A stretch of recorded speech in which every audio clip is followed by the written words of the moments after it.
Produit avec le soutien de la MDJS. Bienvenue les amis dans un nouveau podcast icône de Radio Ma'arif. L'équipe désormais rodée constituée à ma gauche de Mouna Belgalini. Salut Mouna. Hello. Comment vas-tu? Très très bien. Icône de la mode marocaine. Pardon. Si, activiste culturel. Et Mustafa Khadili, grand acteur. Enchanté. Mustafa Khadili, historien. Je ne sais même plus comment et dont nous avons découvert récemment qu'il a été dans un film, a joué un vrai nationaliste dans le Maroc du lendemain de l'indépendance. C'est bien ça? Absolument. Tout va bien? Oui. Est-ce que vous êtes prêts?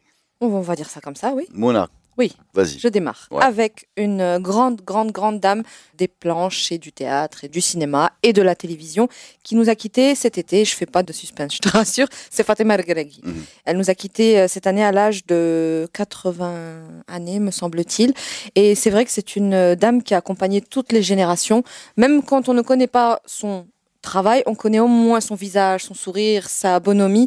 Beaucoup l'appelaient l'amour, c'était son surnom, c'est joli je trouve, parce qu'elle a toujours d'abord beaucoup parlé d'amour, et puis elle a cette espèce de douceur et de côté, l'amour sur pattes en fait, que ce soit à la télé ou quand elle donne des interviews, ce sourire.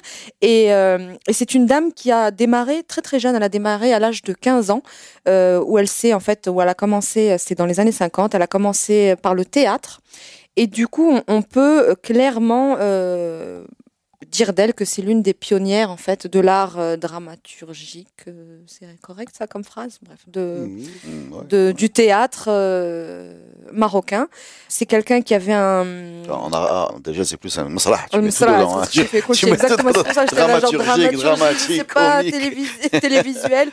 Et c'est quelqu'un qui avait une palette de jeux très impressionnante, qui a fait justement du drame, mais aussi de la comédie, des choses très simples, tout comme des choses beaucoup plus compliquées.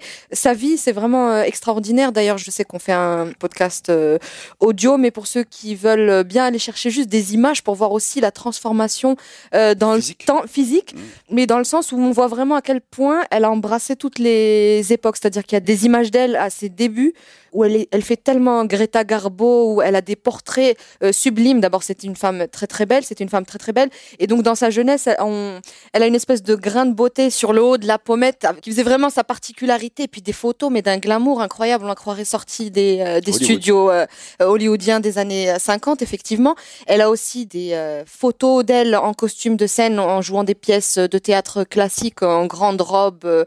C'est vraiment extraordinaire de voir cette évolution, de la voir un peu plus tard dans le rôle de femme d'âge moyen marocain, jusqu'à finir avec l'image qu'on garde d'elle aujourd'hui. Toujours ce visage rayonnant, toujours ce sourire rayonnant, ce grain de beauté toujours là, mais plus le côté mamie avec son foulard, cette djellaba, ce côté, c'est vraiment la mamie de tout le monde. Je pense que tout le monde y reconnaît un petit peu sa grand-mère. Surtout quand elle est avec Ben Moussa, Salahdine Ben Moussa, alors là, absolument, c'est le duo de choc. Et après, quand on voit aussi, moi, j'avoue que je ne connais pas toute son œuvre, mais quand on voit tout ce qu'elle a fait, c'est assez extraordinaire. Elle a déjà commencé le théâtre en intégrant la troupe qui s'appelait Tjdid al-Msrahi, avec des grands noms comme l'Arbi Dormi.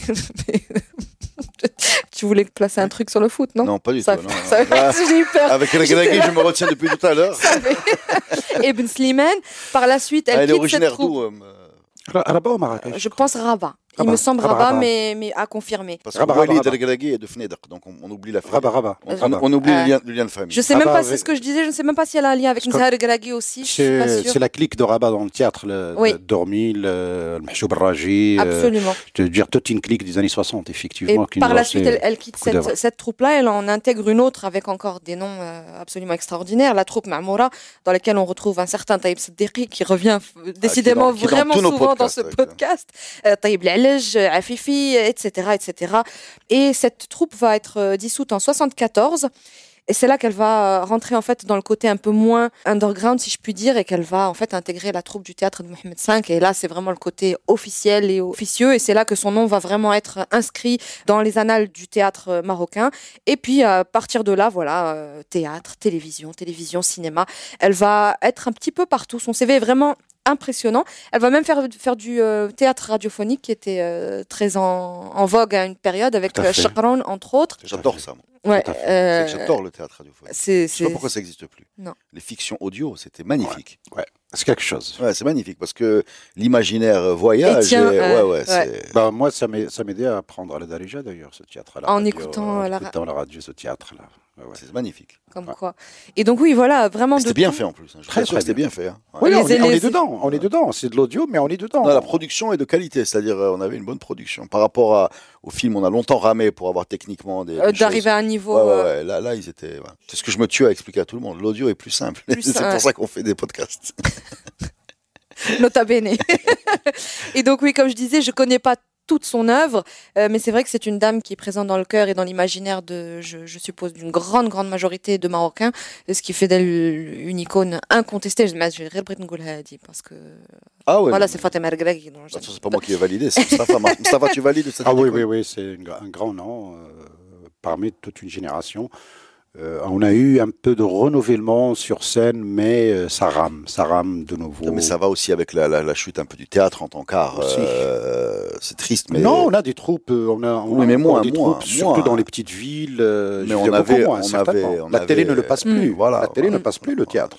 Aller voir une pièce de théâtre, c'était quelque chose de banal dans les années 90. Absolument.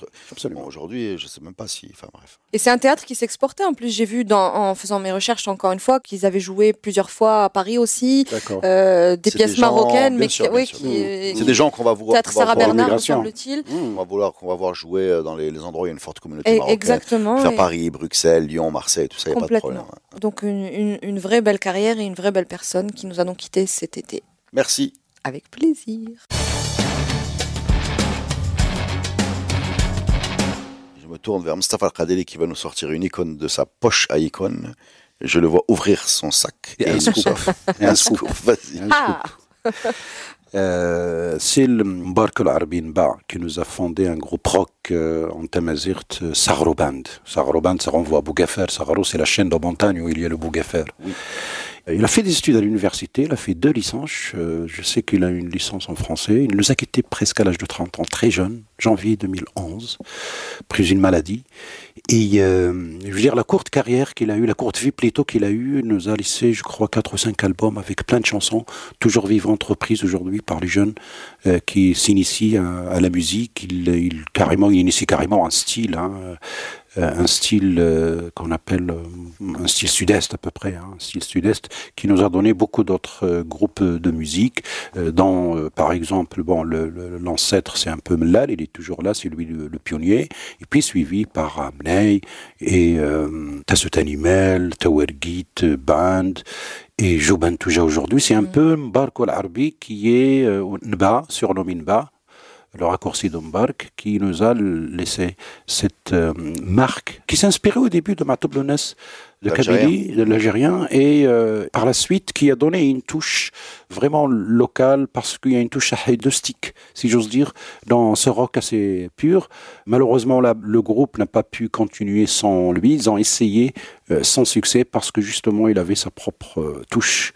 Il jouait de l'harmonica, il jouait de la flûte, de la guitare. Et, il chantait, bien sûr. Il était leader de son groupe et il avait vraiment de la prestance. Et les textes sont très, très, très forts.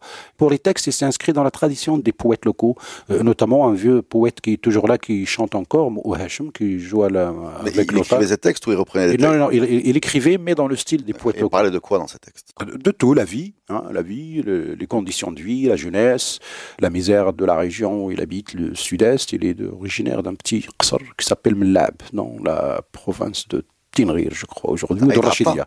C'est un Aïtata, absolument. Aïtata de l'ombre ou du soleil? Non, Aïtata du soleil. Je viens caler là. Aïtata du soleil, mais là, c'est à côté entre Tinjdat, Toulouse, Glmima, c'est un peu le secteur dans le Tafilalt. Et ce qu'on appelle aujourd'hui géographiquement le sud-est, pour donner à peu près, ça va pratiquement de Ouarzazate jusqu'à la frontière algérienne. Moi, là, c'est pas une blague, Aïtata du soleil et de l'ombre. Ah non, j'ai compris que c'était pas une blague, mais que c'était une référence historique, certainement. Non, des deux côtés de l'Atlas. D'accord. Il y a ceux qui sont côté sud et côté soleil. Asammer, c'est quand on prend le soleil, on dit Summer, Kismer, c'est exactement un peu le référentiel. Et de l'ombre, oui, de côté de Bilouidan, leur capitale, jusqu'à Wizard. C'est une fraction, un petit groupe qui s'est installé là avec le nomadisme, etc. Et donc, il nous a laissé vraiment une sorte d'école musicale. Alors, pour le scoop, il avait écrit, parmi 6 chansons, une lettre à Obama. Quand Obama arrive au pouvoir, il lui écrit une chanson, il s'appelle Lettre à Obama. En 2008, je pense. À peu près. Absolument, ouais. 2008. 2008, voilà, c'est l'année où il lui écrit une lettre un petit peu, où un jeune Marocain s'adresse au premier président des États-Unis qui a des origines africaines, et donc pour un Africain c'est une fierté que de s'adresser à son semblable. Alors ce Obama, finalement, je crois qu'il a reçu la lettre parce qu'il n'y a pas très longtemps à Glasgow, il a reçu un ami qui fait de la musique également, Rachid de Tower Git Band, et qui joue aussi avec Meteor Airlines, qui joue avec aussi. C'est un bon groupe. C'est ses cousins, de temps en temps, il joue avec eux. Et donc, il a rencontré M. Obama à Glasgow, quand il y a le congrès de Climate Change. Et il parlait, il discutait des choses et d'autres, et Rachid lui a montré des photos, dont une photo de Rachid et moi, on est en train de regarder les gravures rupestres.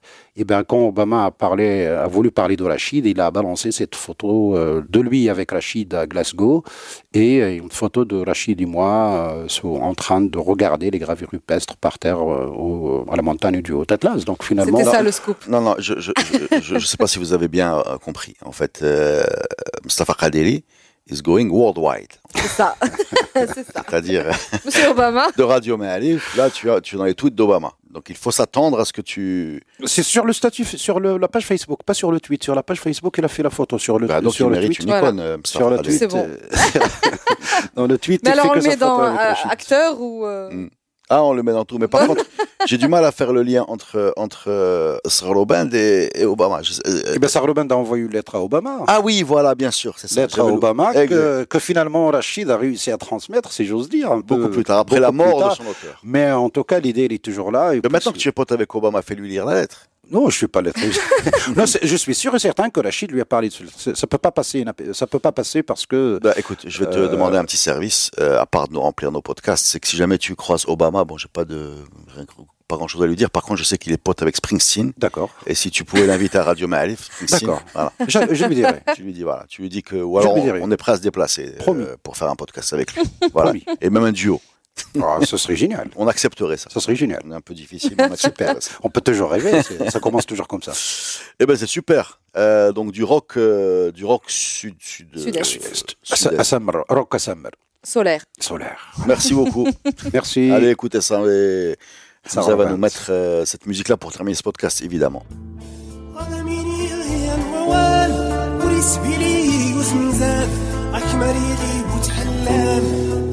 زور مزفان هذا ميني الوال وريس بيلي وزمزال أحمر يغيب وسحلان زور مزفان أحمر يغيب وتحلان زور مزفان